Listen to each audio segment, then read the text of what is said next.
souvent, ce n'est qu'une case dans un formulaire qui fait en sorte que vous n'avez pas l'argent. Vous allez avoir l'argent pour refaire l'asphalte, mais on ne vous donnera pas le même montant pour verdir la cour, par exemple. C'est exactement ça. C'est une case, hein? Oui. C'est rien de plus que ça.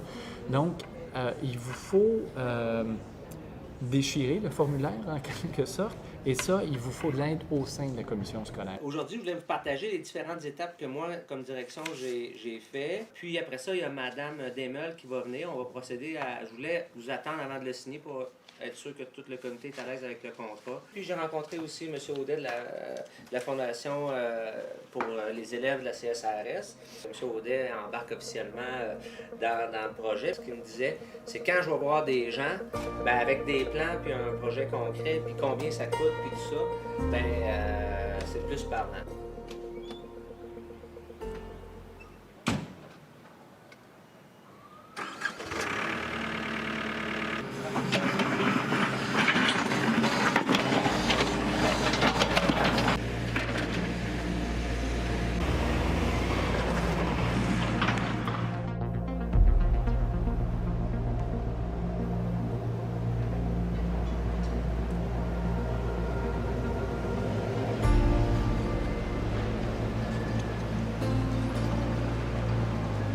Il y a deux écoles de pensée. Tu as des directions d'école qui disent non ou des profs d'éduc, non, j'ai besoin, j'ai tellement pas d'espace, j'ai besoin de pavage pour pouvoir faire mes cours d'éduc parce que j'ai pas de gymnase ou très peu de gymnase. Une réalité, là, souvent, c'est le financement des écoles, qu'ils n'ont pas de budget pour l'entretien. S'ils mettent du budget dans l'entretien, mais c'est une coupure au service aux élèves. Fait que, tu sais, dans le fond, donc, si les gens veulent une belle cour, bien, qu'ils se l'approprient. Le gros nerf de la guerre, présentement, peu importe qu'on est dans le végétal ou dans le construit ou dans l'acheter ou dans le peu importe, c'est l'entretien. Les écoles ne peuvent pas se dire, moi j'aménage puis je m'occupe plus de ma cour, elle est neuve pendant plusieurs années. Et ça, ce n'est pas un réflexe présentement.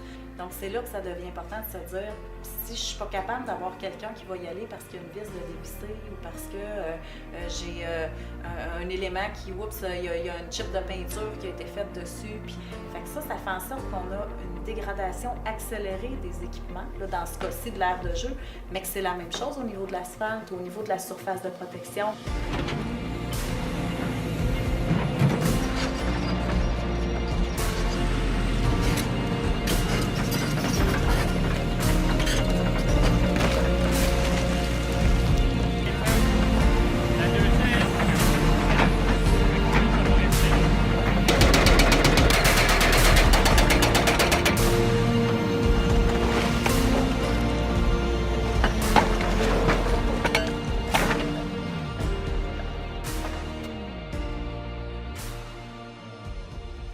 Le désavantage du synthétique, c'est vraiment on dit mais c'est pas d'entretien après. Hein? Je dirais que les coûts d'immobilisation initiale sont très élevés et ça fait aussi qu'on devient statique.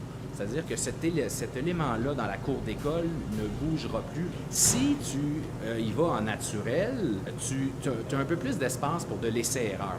Donc, il y a de ça aussi qui est à considérer, le côté moins permanent, plus malléable de la surface naturelle. C'est un beau challenge aussi parce qu'il n'y a pas tant d'histoires à succès, en tout cas qu'on m'a rapporté au sein de la commission scolaire ou d'autres milieux qui ont tenté des plaines gazonnées.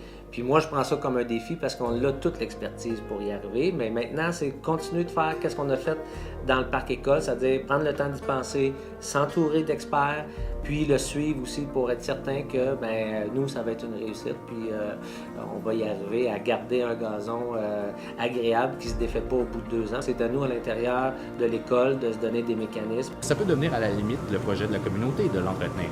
Ça peut devenir une des tâches des élèves, par exemple. Il faut le savoir au début, mais je pense que le jeu va en charger. La naturalisation des cours d'école, c'est que selon nous, c'est le point de départ parfait pour verdir les quartiers. Quand je regarde l'investissement que vous avez fait, l'équipe de bénévoles, l'équipe des enseignants, que tout le monde du quartier a pris ça à cœur, c'est un investissement.